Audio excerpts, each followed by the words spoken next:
Inaonekana kwa timu zote mbili uhitaji wa pointi 3 ni mkubwa.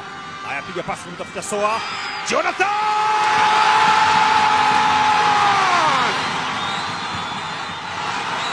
Simba mweusi! Jonathan Soa anakwenda kuhutubia taifa.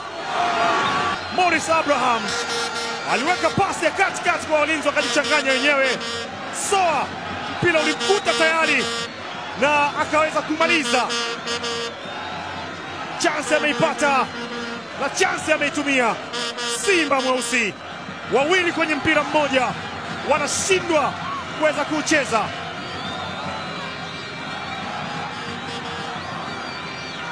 Tulieni aliwatuliza, kisha akaenda kuzungumza.